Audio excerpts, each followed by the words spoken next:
Next question है, निम्नलिखित कथनों पर विचार कीजिए। फर्स्ट में है, राजस्थान के मरुस्थल में वर्षा का अभाव रहता है। ये तो सही है। राजस्थान के रेगिस्तान को थार का मरुस्थल कहा जाता है। ये भी सही है। थर्ड पॉइंट है, थार का मरुस्थल राजस्थान के बीकानेर जिले से अजमेर और कोटा जिले तक विस्तृत है। नहीं भाई, तो आंसर होगा केवल 1 और 2 सही है। केवल 1 और 2 सही है, ऑप्शन 2। देखिए नेक्स्ट क्वेश्चन, निम्नलिखित में से कौन सी विशेषता थार के मरुस्थल से संबंधित नहीं है। यहाँ सदाबहार वन पाए जाते हैं। थार में सदाबहार वन पाया जाएगा, तो यही गलत आंसर है। थार के मरुस्थल में कांटेदार झाड़ियाँ पाई जाती है, जबकि सघन सदाबहार वन दक्षिण पूर्वी पठारी भाग में पाया जाता है। नेक्स्ट, भू जलवायु की प्रमाणों के आधार पर आज से लगभग कितने वर्ष पूर्व राजस्थान में मरुस्थल का अस्तित्व नहीं था। 7000 वर्ष पूर्व। ये JN डिप्लोमा 2016 का क्वेश्चन है। कथन है, पश्चिमी रेगिस्तान में वनस्पति बहुत कम है और कारण में है थार मरुस्थल में वर्षा कम होती है। कथन 1 सही है कि पश्चिमी रेगिस्तान में वनस्पति जो है बहुत कम है, और कारण भी सही है, थार मरुस्थल में वर्षा कम होती है। ऑप्शन ए राइट आंसर हो जाएगा। पश्चिमी मरुस्थलीय प्रदेश का क्षेत्रफल लगभग है 2,13,688 वर्ग किलोमीटर। देखिए, पश्चिमी रेतीले राजस्थान में बालू का स्तूपों का विस्तार एवं क्षेत्रफल जो है इस प्रकार से दिया गया है। स्तूपों का विस्तार में है, बालू का स्तूप का मुक्त क्षेत्र जो है 85,660 वर्ग किलोमीटर में है, और मरुस्थल में की बात करें और क्षेत्रफल प्रतिशत में 41.5% है।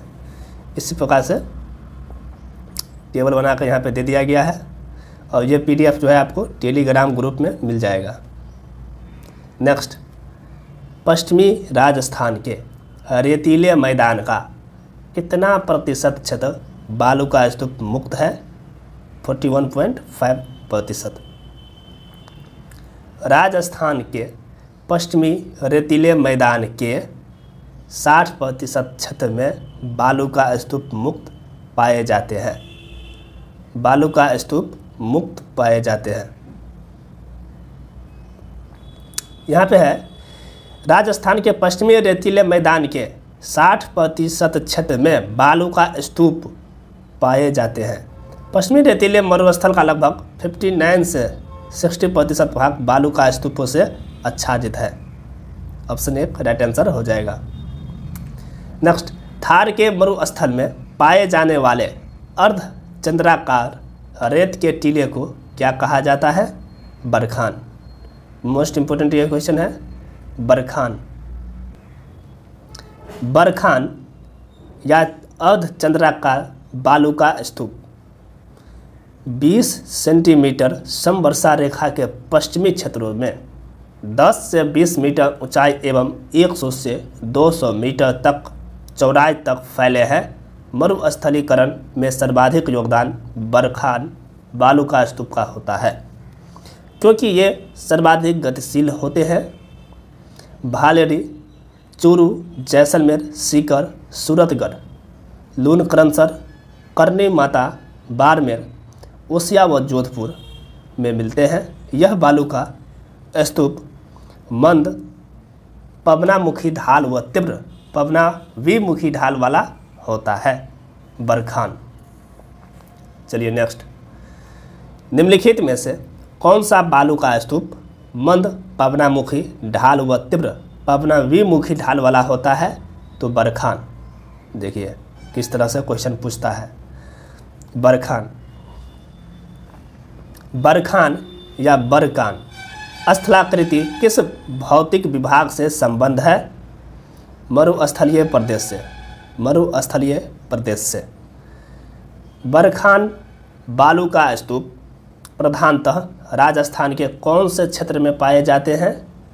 20 सेंटीमीटर समवर्षा रेखा के पश्चिम क्षेत्रों में। ऑप्शन ए राइट आंसर हो जाएगा। और ये है सिफ। सिफ है एक प्रकार के अनुदैर्घ्य बालू का स्तूप। बरखान के निर्माण में जब पवन की दिशा में परिवर्तन होता है तो बरखान की भुजा आगे की ओर बढ़ जाती है, जिसे सिफ कहते हैं। ठीक है, सिफ एक प्रकार के अनुदैर्घ्य बालू का स्तूप है। नेक्स्ट, राजस्थान के थार मरुस्थल में द्वैतवती नदी घाटी में किस प्रकार के बालुकों के स्तूप चिन्हित होते हैं? रेखीय या पवनानुवर्ती बालू का स्तूप। रेखीय या पवनानुवर्ती बालू का स्तूप जो है द्वैतवती नदी घाटी में चिन्हित होते हैं। अनुदैर्घ्य या पवनानुवर्ती या रेखीय बालू का स्तूप, इसका विस्तार जैसलमेर के दक्षिणी पश्चिम जोधपुर एवं बाड़मेर जिले में पाया जाता है। यह रेखीय बालू का स्तूपों की ऊंचाई जो है 10 मीटर से 60 मीटर तक पाई जाती है। पवनानुवर्ती स्तूप पवनों की दिशा के समानांतर बनने वाले स्तूप होते हैं, जिसे क्या कहा जाता है? सिप। जैसलमेर में किस प्रकार के बालू का स्तूप पाए जाते हैं? अनुदैर्घ्य बालू का स्तूपों का प्रकार नहीं है। कौन सा नहीं है? इंसेलबर्ग। इंसेलबर्ग। जबकि पैराबोलिक, बरखान और नहीं रेखीय, ये सब जो है देखिए यहाँ पे इंसेलबर्ग ग्रेनाइट निर्मित आबू पर्वत खंड है, न कि बालू का स्तूप। राजस्थान में स्थित थार मरुस्थल में कौन सा बालू का स्तूप का प्रकार नहीं है? थार मरुस्थल में घोराउर। देखिए, बालू का स्तूप युक्त मरुस्थलीय प्रदेश। सर्वाधिक बालू का स्तूप जैसलमेर में। सभी प्रकार के बालू का स्तूप जो है जोधपुर में पाया जाता है। बरखान या अर्ध चंद्राकार बालू का स्तूप अनुदैर्घ्य या पवनानुवर्ती या रेखीय बालू का स्तूप, और पैराबोलिक बालू का स्तूप सिप बालू का स्तूप। अनुप्रस्थ बालू का स्तूप, इनकी ऊंचाई जो है 10 से 40 मीटर एवं स्तूपों के मध्य दूरी जो है 500 से 1000 मीटर होती है, और ये पवन की दिशा के समकोण बनने वाले स्तूप होते हैं। ये बीकानेर, हनुमानगढ़ के रावतसर, गंगानगर के सूरतगढ़, चूरू, झुंझुनू जिलों में मिलते हैं। तारा बालू का स्तूप, हमादा के चारों ओर पाए जाने वाला बालू का स्तूप को तारानुमा बालू का स्तूप कहा जाता है। तारा बालू का स्तूप जैसलमेर के मोहनगढ़, पोखरन क्षेत्र तथा गंगानगर के सूरतगढ़ में मिलते हैं। राजस्थान में निम्नलिखित में से कौन सा एक बालू का स्तूप का प्रकार नहीं है? थली। और यह क्वेश्चन वीडियो 2021 का है। राजस्थान में किस क्षेत्र में अनुप्रस्थ बालू का स्तूप मिलते हैं? बीकानेर जिले में पुंगल के चारों ओर। बीकानेर जिले में पुंगल के चारों ओर जो है अनुप्रस्थ बालू का स्तूप मिलते हैं। निम्नलिखित में से राजस्थान में कौन सा क्षेत्र बालू का स्तूप मुक्त है? फालोदी, पोखरन। फालोदी, पोखरन। बालू का स्तूप मुक्त प्रदेश मरुस्थल के अधिकांश भाग में बालू का स्तूप का अभाव है। इस क्षेत्र को बालू का स्तूप रहित प्रदेश कहा जाता है। यह प्रदेश जैसलमेर के चारों ओर लगभग 65 किलोमीटर क्षेत्र में पोखरन तहसील के लगभग आधे भाग में फालोदी तहसील के दक्षिणी व पश्चिम क्षेत्रों में विस्तृत है। नेक्स्ट, थार मरुस्थल की स्थलाकृति किस प्रकार के बालू का स्तूपों से पटी पड़ी है? तो पैराबोलिक। राजस्थान के विपरीत या हेयर पिन जैसा बालू का स्तूप को पैराबोलिक बालू का स्तूप कहते हैं। इस प्रकार के बालू का स्तूप बीकानेर में सर्वाधिक हैं। निम्न में से थार मरुस्थल के किस भाग की समुद्र तल से सबसे कम ऊंचाई है? दक्षिणी भाग की।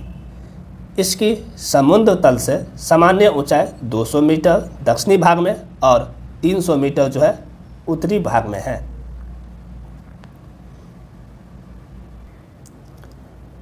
लाठी सीरीज क्या है? लाठी सीरीज भूमिगत जलपट्टी। भूमिगत जलपट्टी। लाठी सीरीज क्षेत्र जैसलमेर से पोखरण व मोहनगढ़ तक पाकिस्तानी सीमा के सहारे एक भूगर्भीय जल की चौड़ी पट्टी जिसे लाठी सीरीज क्षेत्र कहा जाता है। यहाँ चंदन नलकूप पेयजल आपूर्ति के कारण थार का घड़ा कहलाता है। जिस जिले में राष्ट्रीय जीवाश्म उद्यान नेशनल वुड फॉसिल पार्क स्थित है वह है जैसलमेर।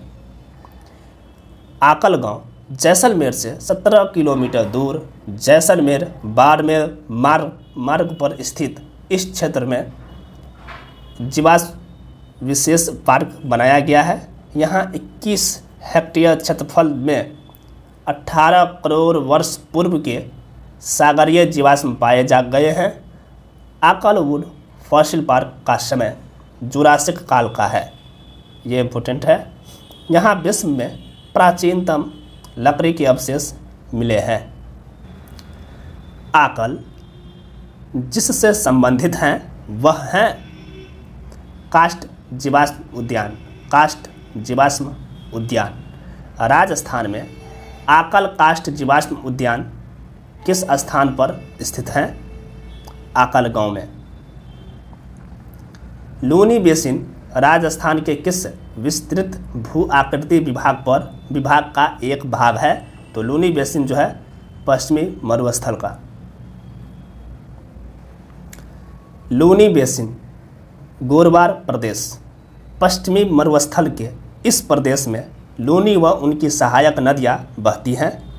पाली, सिरोही, जोधपुर व जालौर आदि जिलों में विस्तृत इस क्षेत्र की सभी नदियाँ अंशकालीन है।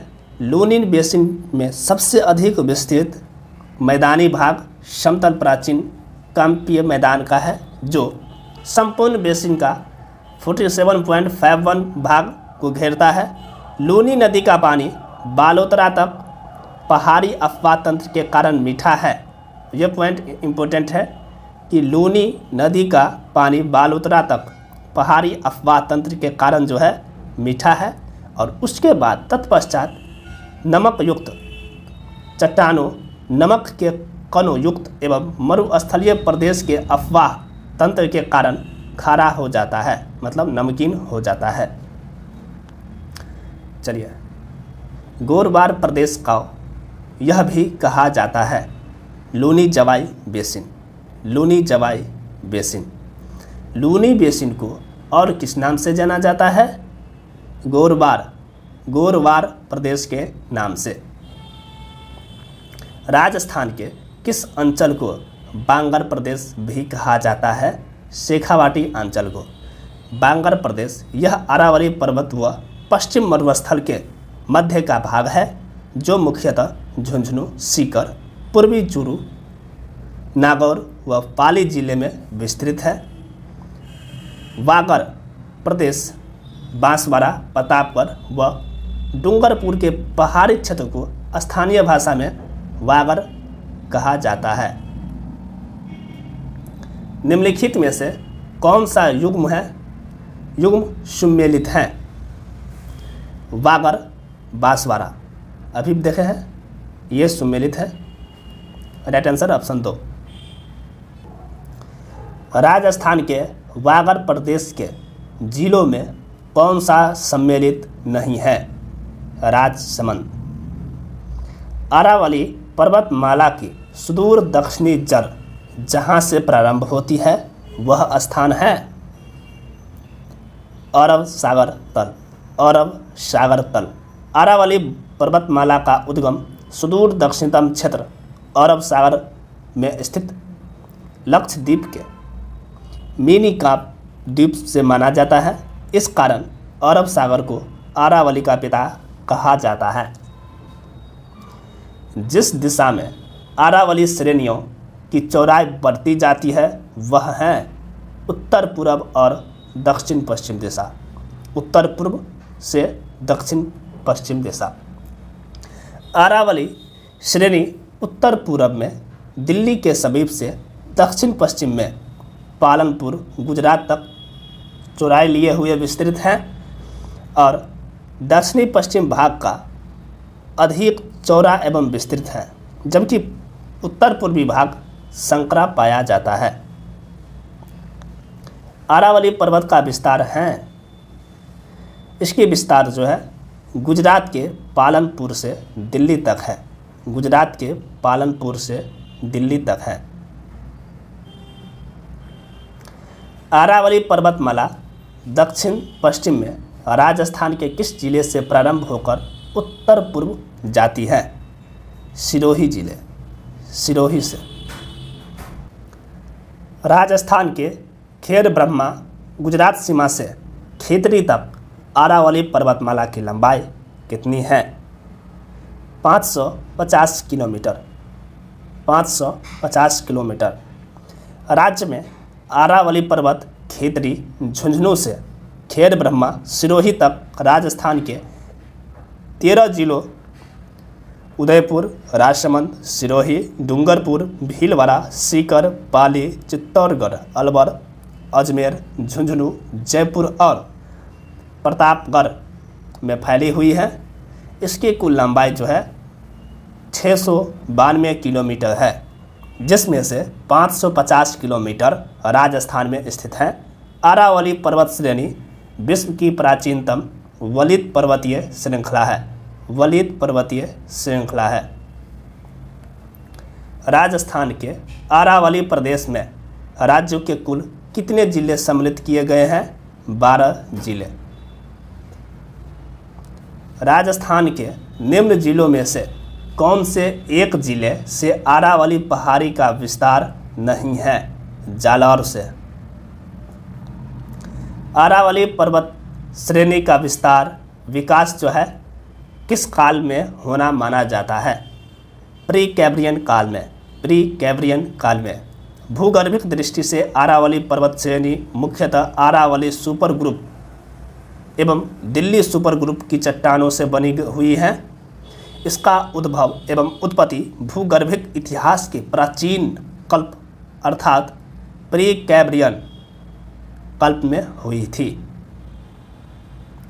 नेक्स्ट, वर्तमान में अरावली पर्वत विद्यमान है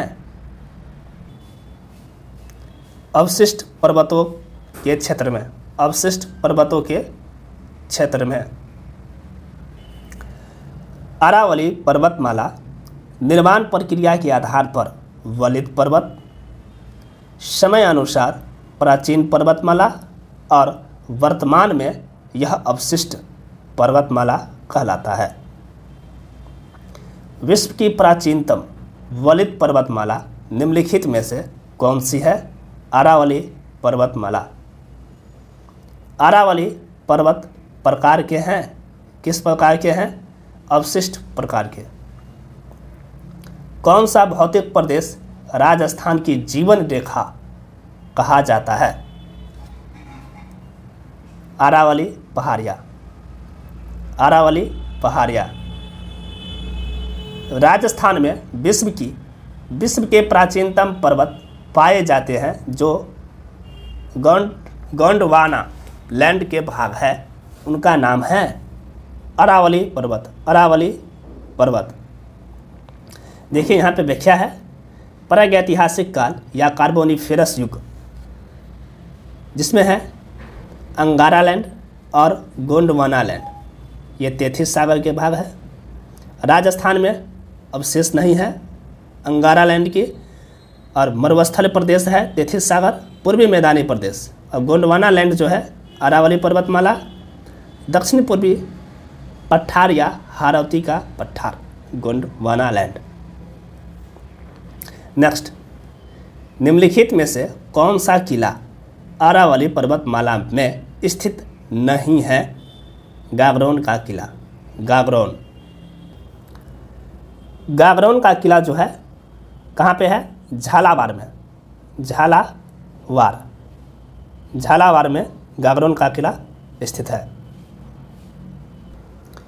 राजस्थान का कौन सा भौगोलिक अंचल सबसे अधिक ऊंचा है?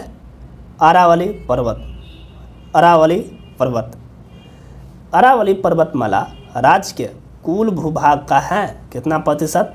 9.1%। अरावली श्रेणी राजस्थान के 9.1% भाग में स्थित है। अरावली श्रृंखला में नाग पहाड़ी कहाँ स्थित है? अजमेर के पश्चिम में, अजमेर के पश्चिम में सर्पिलाकार पर्वत श्रेणियाँ नाग पहाड़ कहलाती है। अरावली के संबंध में गलत तथ्य की पहचान करें। तो इसकी कुल लंबाई 820 किलोमीटर नहीं है, ये गलत है। इसकी कुल लंबाई 692 किलोमीटर है और जिसमें 550 किलोमीटर जो है राजस्थान में है। राजस्थान का प्रमुख जल विभाजक है अरावली की पहाड़ियाँ, और ये क्वेश्चन देखिए कितना बार पूछा गया है। अरावली की पहाड़ियाँ, अरावली को राजस्थान की जल विभाजक रेखा कहा जाता है क्योंकि यह बंगाल की खाड़ी और अरब सागर की नदियों को अलग करती है। कौन सी पर्वत श्रेणी राजस्थान राज्य को पूर्वी राजस्थान और पश्चिमी राजस्थान में विभाजित करती है? अरावली श्रेणियाँ, अरावली पर्वतमाला। राजस्थान में अरावली दक्षिण पश्चिम से उत्तर पूर्व तक जलवायु विभाजन के रूप में कार्य करता है। अरावली निम्न में से कौन सा सही सुमेलित नहीं है? नागपानी, अरावली दर्रा। नागपानी दर्रा दक्षिणी अरावली की एक चोटी है जिसकी ऊंचाई 867 मीटर है। आंसर होगा नागपानी, अरावली दर्रा। अरावली श्रेणी के दक्षिणी भाग में पर्वतीय चोटी हैं डोरा। दक्षिणी अरावली में जालौर में स्थित डोरा जसवंतपुरा पर्वतीय क्षेत्र, पर्वत की ऊंचाई 869 मीटर है। अरावली पर्वतमाला के कौन सा भाग में सर्वाधिक अंतराल विद्यमान है? उत्तर मध्यवर्ती भाग में। अरावली पर्वत श्रृंखला का अधिकांश भाग उदयपुर जिले में स्थित है।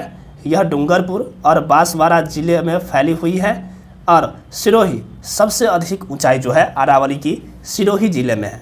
ये इम्पोर्टेंट है। सिरोही व पाली जिले में इसका आकार ऊंचाई लिए हुए है, ठीक है, तथा भीलवाड़ा व अजमेर जिलों में इसकी आकृति नुकुलापन लिए हुए है। नेक्स्ट, निम्नलिखित कथनों पर विचार करें और यहाँ पे कथन दिया गया है अरावली मरुस्थल के पूर्वी विस्तार को रोकता है, तो ये गलत है। अरावली क्षेत्र खनिजों से समृद्ध है, हाँ भाई ये सही है। राजस्थान में वर्षा का विस्तरण प्रारूप अरावली से प्रभावित नहीं है। वर्षा का वितरण जो है अरावली से प्रभावित नहीं है। राजस्थान की अनेक नदियाँ का उद्गम स्थल अरावली है, ये भी सही है। मतलब 2, 3 और 4 जो है सही है। अरावली पर्वत राजस्थान के लिए जीवनदायिनी सरिताओं यथा बनास, बेरज, लोनी, खारे, कोठारी, सुकरी, साबरमती आदि की जन्म स्थली है। दक्षिण पश्चिम मानसून की दिशा के अनुकूल फैल होने के कारण जल भारी हवाएं इसके समानांतर प्रवाहित होकर हिमालय तक बेरोक टोक चली जाती है, मतलब बिना रुके हुए चली जाती है। अतः मानसूनी वर्षा नहीं होती है। अरावली में सर्वाधिक धात्विक खनिज पाए जाते हैं। क्योंकि अरावली का निर्माण धारवार क्रम की चट्टानों से हुई है। राजस्थान में अरावली का कौन सा भाग सर्वाधिक वर्षा प्राप्त करता है? दक्षिणी भाग।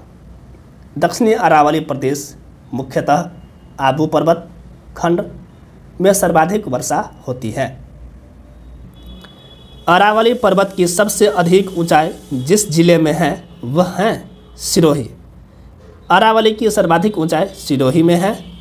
अरावली की न्यूनतम ऊंचाई जयपुर में है और अरावली का सर्वाधिक विस्तार उदयपुर में और अरावली का न्यूनतम विस्तार है अजमेर में। नेक्स्ट क्वेश्चन देखते हैं। अरावली प्रदेश का भाग नहीं है, विंध्य खंड की भाग नहीं है। अरावली प्रदेश को 3 लघु भौतिक प्रदेश में बांटा गया है। उत्तरी अरावली क्षेत्र जयपुर से खेतड़ी झुंझुनू तक। इस पर्वत श्रृंखला में शेखावाटी एवं सीकर की तोरावारी पहाड़ियाँ तथा जयपुर और अलवर की पहाड़ियाँ सम्मिलित हैं। इस प्रदेश के मुख्य प्रमुख उच्च शिखरों के क्रम रघुनाथगढ़, खूह, भैराज, बांसवाड़ा।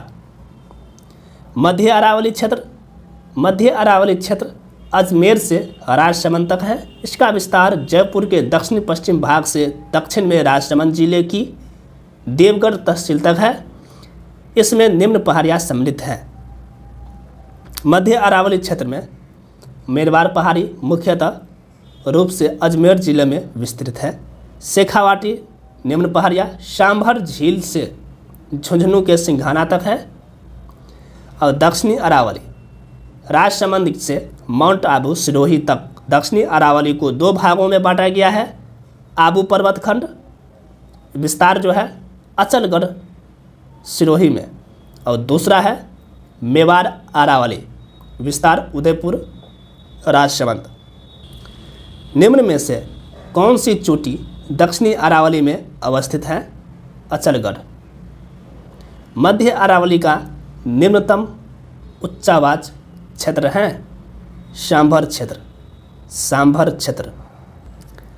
भानगढ़ व सिरावास श्रेणियाँ स्थित हैं उत्तरी अरावली क्षेत्र में। निम्न में से कौन सा अपने आंतरिक प्रवाह के लिए जाना जाता है? शेखावाटी क्षेत्र। राजस्थान का उत्तर पूर्वी भाग अंतः प्रवाह क्षेत्र के नाम से जाना जाता है। अरावली श्रेणी के दक्षिणी पूर्व में एक ओर उपजाऊ मैदान तथा दूसरी ओर शेखावाटी क्षेत्र स्थित है। शेखावाटी भूभाग की स्थलाकृति उबड़ खाबड़ बालू के टीले द्वारा परिलक्षित होती है। यह संपूर्ण क्षेत्र अंतः प्रवाही है जो चूरू, सीकर तथा झुंझुनू जिले में फैला हुआ है। इस क्षेत्र में अधिकांशतः बरखान बालू का स्तूप पाए जाते हैं। कौन सा नदी बेसिन राजस्थान के पूर्वी मैदानी क्षेत्र का भाग नहीं है? लूनी बेसिन। पूर्वी मैदानी प्रदेश इस प्रदेश में राज्य का 23.30% भूभाग आता है। यह भाग समतल होने के साथ जलोढ़ मिट्टी से निर्मित है। यह मैदान दक्षिण में मेरवार का मैदान विस्तृत जो है राजसमंद, भीलवाड़ा, चित्तौड़गढ़ तथा उत्तर में मालपुरा, करौली का मैदान अजमेर, टोंक, सवाई माधोपुर क्षेत्र कहलाता है। इसके उच्च भूभाग टीले नुमा है जिसके कारण इसे पिडमॉन्ट भी कहा जा सकता है। इस प्रदेश को मुख्यतः 3 भागों में बनास, चंबल और माही बेसिन में बांटा जाता है। राजस्थान में मालपुरा, करौली का मैदान किस नदी बेसिन का भाग है? बनास नदी बेसिन का। राजस्थान का पूर्वी मैदानी भाग राजस्थान राज्य के कुल भौगोलिक क्षेत्रफल का लगभग कितना प्रतिशत है? 23.30%। राजस्थान के किस प्रदेश में विहर मिलते हैं? चंबल बेसिन में। सबसे अधिक विहर चंबल बेसिन में मिलते हैं। चंबल बेसिन में विहर मिलते हैं चंबल नदी के द्वारा मिट्टी में भारी कटाव के कारण प्रवाह क्षेत्र बन गई है। गहरी घाटियाँ व टीले 5 से 30 मीटर तक गहरे खड्डों की स्थानीय भाषा में खादर कहते हैं। राज्यों में विहर भूमि का सर्वाधिक विस्तार सवाई माधोपुर एवं करौली जिले में है। निम्न में से कौन सा समतल उच्च मैदान हैरोन महोदय द्वारा तृतीय पेनिप्लेन के रूप में पहचाना गया? मालपुरा करौली का मैदान। मालपुरा करौली का मैदान। प्रतापगढ़ किस क्षेत्र का भाग है? कांठल का मैदान। कांठल माही नदी के कांठे किनारे पर स्थित प्रतापगढ़ का भूभाग कांठल कहलाता है। ठीक है। राजस्थान का कौन सा भौतिक प्रदेश खाद्यान्न का कटोरा भी कहा जाता है? पूर्वी मैदान प्रदेश। पूर्वी मैदानी प्रदेश या उपजाऊपन उद्यान का कटोरा कहलाता है। अरावली पर्वतमाला के कारण, क्योंकि यह रेगिस्तान के पूर्वी विस्तार को नियंत्रित करता है। निम्नलिखित में से कौन सा पठार अरावली पर्वत से संबंध नहीं है? बघेलखंड का पठार। बघेलखंड का पठार मुख्यतः मध्य प्रदेश में स्थित है। पूर्वी बेसिन का भाग नहीं है। लूनी बेसिन पूर्वी बेसिन का भाग नहीं है, क्योंकि यह पश्चिमी राजस्थान में बहती है। पूर्वी बेसिन मैदान को मुख्यतः 3 भागों में बांटा जा सकता है: बनास बेसिन, चंबल बेसिन, मध्य माही बेसिन। बनास बेसिन, बनास व उनकी सहायक नदियों से निर्मित यह बेसिन मुख्यतः चित्तौड़गढ़, भीलवाड़ा, टोंक आदि जिलों में विस्तृत है। चंबल बेसिन, चंबल बेसिन मुख्यतः कोटा, बूंदी और झालावाड़ जिले में स्थित है। मध्य माही बेसिन छप्पन का मैदान कहलाता है। यह बेसिन बांसवाड़ा, प्रतापगढ़ जिले के उत्तरी भाग व उदयपुर जिले के दक्षिणी पूर्वी भाग में विस्तृत है। दक्षिणी पूर्वी पठार के 2 भाग हैं: विंध्य का पठार और दक्कन का पठार। दक्षिणी पूर्वी पठारी प्रदेश हारौती या लाबा पठार, इस क्षेत्र में राज्य का 6.49% भाग आता है। यह पठारी प्रदेश 2 भागों में बांटा जा सकता है। एक तो हो गया विंध्य कगार भूमि और दक्कन लावा का पठार। विंध्य कगार भूमि, इसका विस्तार हारौती, कोटा, बूंदी, बारा, झालावाड़ क्षेत्र में, डंग, करौली, धौलपुर, सवाई माधोपुर क्षेत्र में है। विंध्य कगार भूमि इंपॉर्टेंट है। दक्कन लावा भी इंपॉर्टेंट है। दक्कन लावा का पठार, इसका विस्तार मालवा प्रदेश, प्रतापगढ़, चित्तौड़गढ़, ऊपरमार, बिजोलिया, भीलवाड़ा, भैंसोरगढ़, चित्तौड़गढ़ क्षेत्र में है।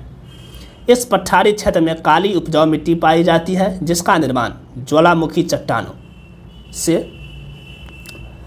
हुआ है। राजस्थान का कौन सा जिला हारौती का पठार से सम्मिलित नहीं किया जाता है? दौसा को। हारौती पठार दक्षिणी पूर्वी राजस्थान के कोटा, बूंदी, बारा, बांसवाड़ा, झालावाड़ आदि जिलों में है।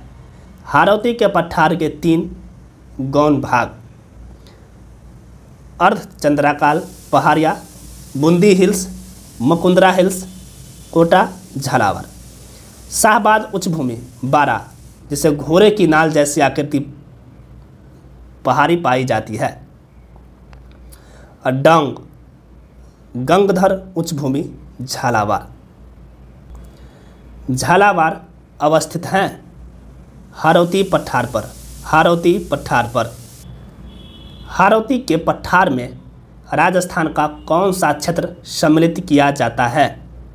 दक्षिणी पूर्वी। कोटा और बूंदी का क्षेत्र राजस्थान में कहलाता है हारौती क्षेत्र। हारौती का भाग कोटा, बूंदी। दक्षिण पूर्वी राजस्थान में स्थित भौगोलिक प्रदेश जाना जाता है हारौती का पठार के नाम से। राजस्थान के किस क्षेत्र में विंध्य पठार विस्तृत है? दक्षिणी पूर्व में। और ये लेटेस्ट वीडियो 2021 में पूछ लिया गया था। विंध्य कगार भूमि दक्षिणी पूर्वी भाग में मुख्यतः धौलपुर करौली जिलों में बनास और चंबल नदी के बीच स्थित यह भाग बालू का पत्थर से निर्मित है। विंध्य का पठार दक्षिणी पूर्वी भाग में विस्तार है। विंध्य कगार भूमि जिन नदियों के मध्य स्थित हैं वह हैं चंबल व बनास। चंबल व बनास। राजस्थान में विंध्य कगार क्षेत्र किस प्रकार की चट्टानों से निर्मित है? बेसाल्ट, इसका आंसर होगा बालू का पत्थर। बालू का पत्थर। विंध्य कगार क्षेत्र किस प्रकार के चट्टानों से निर्मित है? तो बालू का पत्थर के चट्टानों से। डॉगलैंड किसका भाग है? करौली पठार का। करौली पठार की अनियमित पहाड़ी को डॉगलैंड कहा जाता है। राजस्थान के किस भौतिक क्षेत्र में मुकुंदरा की पहाड़ियाँ स्थित है? हाड़ौती पठार में। और ये क्वेश्चन मोस्ट इम्पोर्टेंट है। देखिए कितना बार पूछा गया है। हाल ही में कृषि विभाग का जो एग्जाम हुआ था उसमें पूछा गया है और PSI में भी पूछा गया था, वही रिपीट कर करके। मोस्ट इम्पोर्टेंट क्वेश्चन है। बहुत बार ये पूछा गया है कि भौतिक क्षेत्र में, किस भौतिक क्षेत्र में मुकुंदरा हिल्स है? मुकुंदरा हिल्स जो है हाड़ौती के पठार में स्थित है। व्याख्या है विंध्य पर्वत श्रेणियों का विस्तार कोटा झालावाड़ स्थित मुकुंदरा हिल्स की पहाड़ियाँ है। निम्नलिखित में से कौन सी पहाड़ियाँ राजस्थान में विंध्य पर्वत श्रेणी का विस्तार है? मुकुंदरा हिल्स। मुकुंदरा की पहाड़ियाँ। राजस्थान की मुकुंदरा पहाड़ियाँ हिस्सा है विंध्य की पहाड़ी का हिस्सा है। छप्पन का मैदान राजस्थान में किस भाग में स्थित है? दक्षिणी भाग में। राजस्थान के दक्षिणी भाग में स्थित प्रतापगढ़ और बांसवाड़ा के बीच के भाग में 56 ग्रामों का समूह स्थित होने के कारण इस भूभाग को 56 का मैदान के नाम से जाना जाता है। 56 का मैदान दक्षिणी भाग, प्रतापगढ़ और बांसवाड़ा। राजस्थान में 56 का मैदान किस नदी के बेसिन में स्थित है? माही नदी बेसिन के में स्थित है। और ये क्वेश्चन हाल ही में कृषि विभाग के द्वारा 21 में पूछा गया है। मध्य माही बेसिन 56 का मैदान को वागर क्षेत्र भी कहते हैं। यह बेसिन माही नदी के सहायक नदियों से सिंचित है, जहां बांसवाड़ा, डूंगरपुर, प्रतापगढ़ जिले के उत्तरी भाग व उदयपुर के दक्षिणी पूर्वी भाग में विस्तृत है। देखिए 56 के मैदान को वागर क्षेत्र भी कहते हैं, ये ध्यान रखना है। नेक्स्ट, निम्न में से कौन वागर के नाम से भी जाना जाता है? देख लिए, पूछ दिया। ये क्वेश्चन हाल ही में 21 में पूछा गया है। वागर के नाम से जाना जाता है मध्य माही का मैदान या 56 बेसिन। नेक्स्ट, निम्नलिखित में से कौन सा एक सुमेलित नहीं है? सुमेलित नहीं है उसकी पहचान करना है। देखिए फर्स्ट में है लूनी जबाई बेसिन, गोरवार प्रदेश, ये सही है। चंबल बेसिन उत्कात भूमि, यहाँ पे ज़्यादा है उत्खात भूमि। माही बेसिन 56 मैदान, सही है। बनास बेसिन वागर प्रदेश, ये गलत है। बनास बेसिन वागर प्रदेश। ये 56 का बेसिन रहता तो सही होता, लेकिन बनास है इसलिए ये गलत है और इस क्वेश्चन का राइट आंसर ऑप्शन 4 ही है। नेक्स्ट, 56 का मैदान राजस्थान के निम्नलिखित में से किन जिलों में विस्तृत है? बांसवाड़ा, डूंगरपुर। देखिए कितना इंपॉर्टेंट ये क्वेश्चन है 56 का मैदान से रिलेटेड। देख लिए पटवार में 2021 में पूछ लिया गया है फिर से। बांसवाड़ा, डूंगरपुर। 56 बेसिन जिले, 56 बेसिन जिस जिले में है वह है कौन सा? बांसवाड़ा। ऑप्शन एक ही इसमें बांसवाड़ा दिख रहा है तो बांसवाड़ा। 56 का मैदान बांसवाड़ा में है तो 56 की पहाड़ियाँ नाकौरा, बाड़मेर में है। 56 का मैदान बांसवाड़ा में और 56 की पहाड़ियाँ नाकौरा, बाड़मेर में स्थित है। इस मैदान ने माही नदी को गोलाई दी है तो 56 की पहाड़ियाँ भी गोल है। अधिक गहरा तक विच्छेदित होने के कारण 56 के विच्छेदित मैदान व आसपास की पहाड़ियाँ भूभाग को वागर के नाम से पुकारा जाता है। ठीक है, क्यों वागर कहा जाता है पता चल गया। अधिक गहराई तक विच्छेदित होने के कारण 56 की विच्छेदित मैदान व आसपास की पहाड़ियाँ की भूभाग को वागर के नाम से पुकारा जाता है। राजस्थान का कौन सा भौगोलिक अंचल मालवा के पठार का विस्तार है? हारौती का पठार। हारौती का पठार। मालवा पठार उत्तर मध्य भारत, पश्चिम में गुजरात के मैदान क्षेत्र और पूर्व में विंध्य श्रेणी, उत्तर मध्य भारत पठार और बुंदेलखंड उच्च भूमि से घिरा है। ज्वालामुखीय उत्पत्ति वाला यह पठार मध्यवर्ती मध्य प्रदेश और दक्षिणी पूर्वी हारौती का पठार राजस्थान का हिस्सा है। मालवा के पठार के उत्तरी भाग को हारौती पठार भी कहते हैं। मालवा के पठार के उत्तरी भाग को हारौती का पठार भी कहते हैं। राजस्थान में किस क्षेत्र में मालवा का पठार विस्तृत है? दक्षिणी पूर्वी।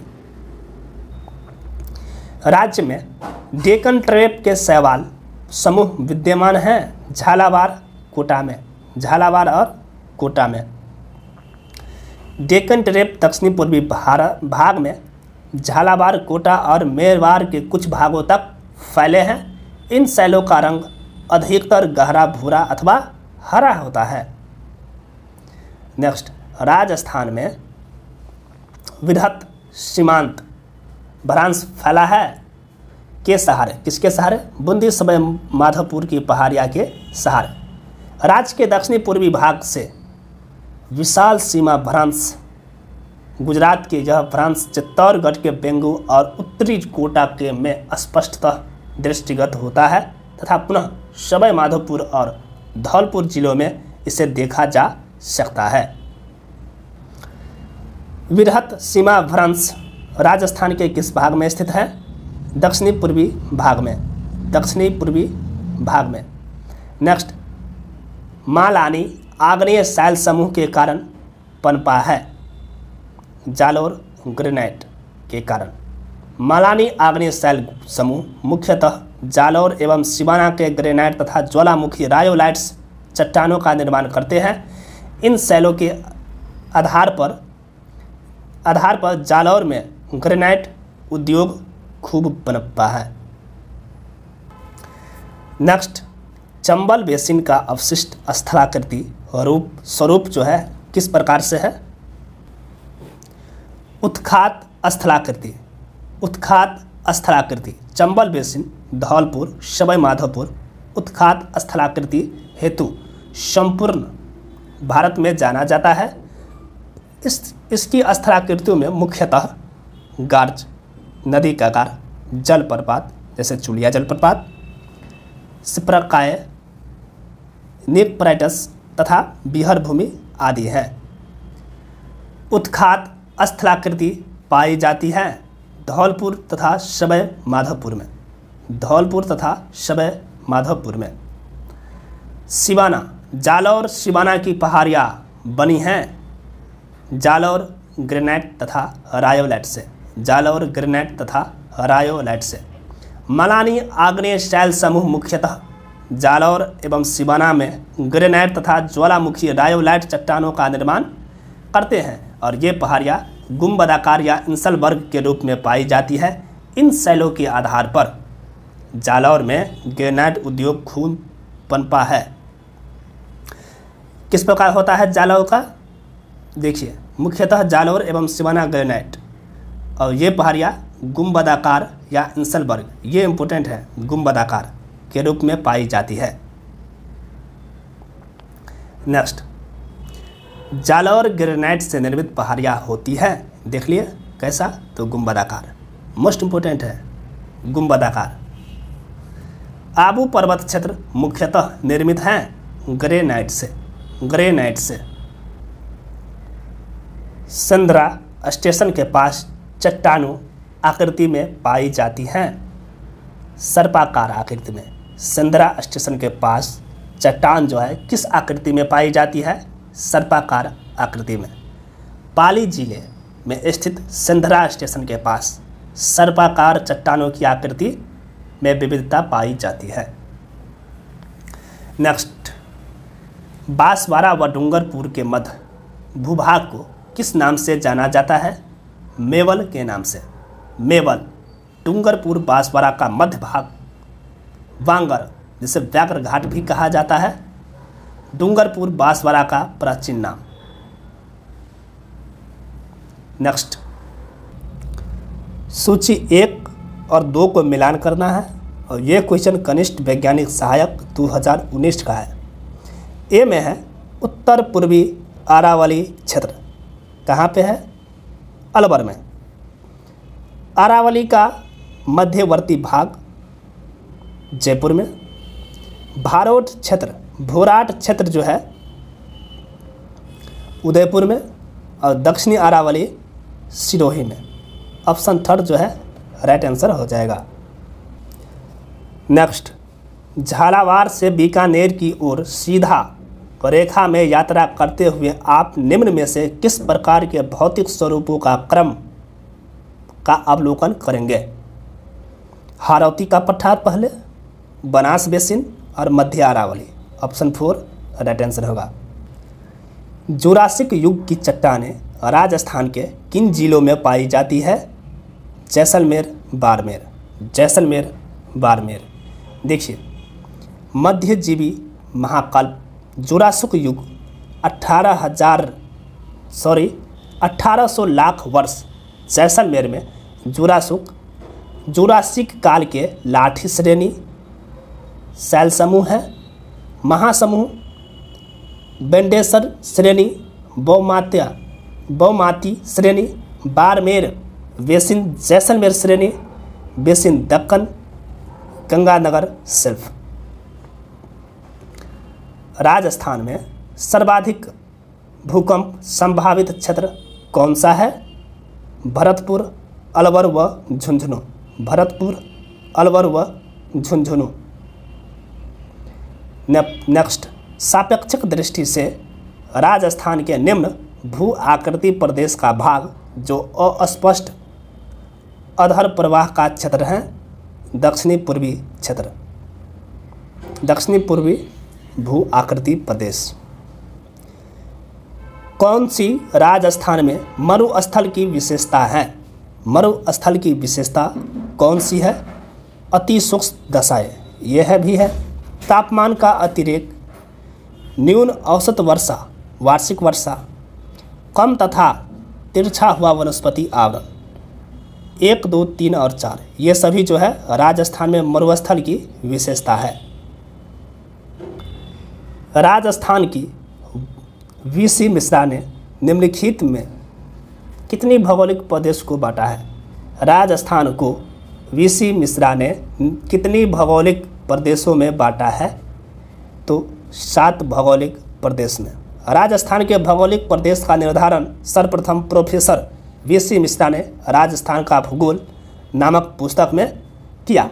इन्होंने राजस्थान को 7 भौगोलिक प्रदेश, पहला है पश्चिम शुष्क प्रदेश, अर्ध शुष्क प्रदेश, नहरी प्रदेश, अरावली प्रदेश, पूर्वी कृषि औद्योगिक प्रदेश और दक्षिणी पूर्वी प्रदेश, चंबल विहार प्रदेश। ये 7 में विभक्त किए थे वीसी जो है वीसी मिश्रा। नेक्स्ट, निम्न में से थार मरुस्थल के भाग हैं। थार मरुस्थल के भाग गोरवार प्रदेश, शेखावाटी प्रदेश और घग्गर का मैदान, ये सब जो है थार मरुस्थल के भाग है। व्याख्या है, अर्ध शुष्क मैदान का विभाजन नागौरी उच्च प्रदेश, शेखावाटी क्षेत्र, घग्गर का क्षेत्र। काली चिकनी मिट्टी से बने उपजाऊ प्रदेश का विस्तार गंगानगर तथा हनुमानगढ़ जिले में सबसे उत्तरी भागों में है, जहां प्राचीन काल से ही घग्गर नदी हिमालय से निकलकर इस प्रदेश में बहती है। घग्गर नदी के पाट को राजस्थान में नाली कहा जाता है, ये इम्पोर्टेंट है। और नेक्स्ट में है नूली बेसिन गोरवार प्रदेश। चलिए, घग्घर का मैदान स्थित है, और ये क्वेश्चन पटवार 2021 का है। गंगानगर व हनुमानगढ़ जिले में है घग्घर का मैदान। नेक्स्ट, भू आकृति प्रदेश व दृश्य को सम्मिलित कीजिए। इधर है मेरवार पर्वतीय प्रदेश, गिरवा, हारौती पठार मकुंदरा हिल्स, और शेखावाटी पठार अंतःप्रवाहित अफवाह घग्घर मैदान नाली। ऑप्शन 2 राइट आंसर हो जाएगा। स्थलाकृति और अवस्थिति में से कौन सा युग्म सुमेलित नहीं है? कौन सा सुमेलित नहीं है? कांठल, चंबल बेसिन। कांठल जो है प्रतापगढ़ में है, ये चंबल बेसिन का भाग नहीं है।